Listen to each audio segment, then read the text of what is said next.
Sindki ta' 4 lokalitajiet li tkellem magħhom One News stennew li l-iskema tal-ġbir tal-iskart qed taħdem fost ir-residenti tagħhom, għalkemm appellaw biex ikun hemm iżjed kooperazzjoni mal-ġranet li fihom iridu jinħarġu l-boro speċifiċi biex jinġabru. Huma wkoll irreferew għal kollaborazzjoni li jsibu inkluż bis-suġġerimenti li għaddu lir-reġjuni li issa jamministraw il-ġbir tal-iskart huma u l-Dipartiment tal-Gvern Lokali. F'dan ir-rigward tennew li f'xi ħaġa ta' kuljum bħalma hu l-ġbir tal-iskart dejjem ikun hemm lok għat-titjib. Din istampa differenti minn dik li ttanta jpinġi l-Partit Nazzjonalista fl-aħħar jiem fejn is-sindku tiegħu f'Taslima John Pillow ukoll inqabad jikkonfuffa biex iħalli tidher sitwazzjoni ħażina ħafna fil-lokal li jmexxi qabel dawwar lill-ġurnalisti mat-toroq bil-boro s-suwed barra li hu riedhom hemm apposta.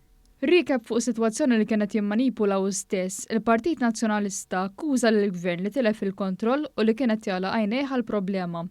One News tkellem mas-sindki tal-Belt Valletta ħalsa fi San Ġwannu ż-Żurrieq li l-koll stqarrew li dejjem ikun hemm xi residenti li ma jimxux mal-iskeda u appellaw għal buon sens f'dan ir-rigward għal ġid tal-lokalità u tal-pajjiż in ġenerali. Sakemm tindara l-iskeda li ddaħlet f'April li għadda, il-Gvern u r-Reġjuni qed jaħdmu kontinwament biex isiru anke arranġamenti neċessarji, inkluż permezz tad-diviżjoni tat-tindif u l-manutenzjoni, u l-pajjiż ikun dixxiplinat aħjar u aktar nadif kemm maċ-ċittadini kif ukoll għal dawk il-miljuni li jżuruna kull sena. Eżempju ċar ta' dan hu kif fl-aħħar ġimgħat u biqbil mal-Kunsill tal-Belt, il-Gvern biddel il-ħinijiet tal-ġbir fil-kapitali għax l-iskemi li kien qed jgħaddi f'ħinijiet mhux xierqa waqt li bosta nies ikunu għaddejjin bil-mixi jew bil-qiegħda fir-restoranti f'sitwazzjoni li ma kienet xejn pjaċevoli. Aħna bħala Belt Kapitali ħassejna illi l-iskart fil-Belt Valletta kemm residenzjali u kemm kummerċjali għandu jinġabar fil-ħin ta' filgħodu sad-9:30 ta' filgħodu ikun inġabar minn kullum kien biex bekk ikollna belt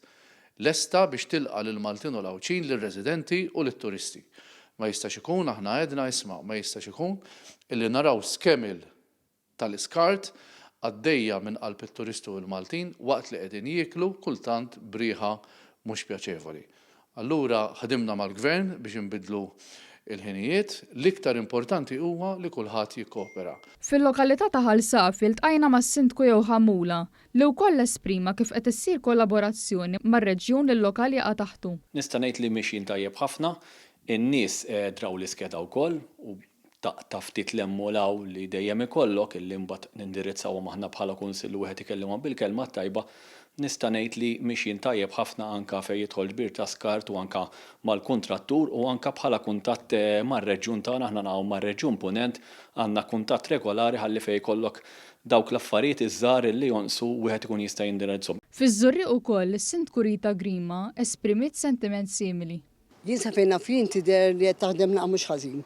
Mal-kuntattur nimxu tajjeb, dejjem issib il dik il-persuna jew grupp ta' nies li joħorġuhom qabel il-ħin jew ġurnata qabel, meta nkun nafu milli ma ħarġet il-borza sewda jew l-organic jew recycle, aħna bħala kunsill nibatulhom dak il-leaflet u nibqgħu nifollowjaw li dik it-triq tibqa' nadifa. Imma naħseb jiena bħala Żurrieq mhux daqshekk maħmux u jinġabar kif suppost.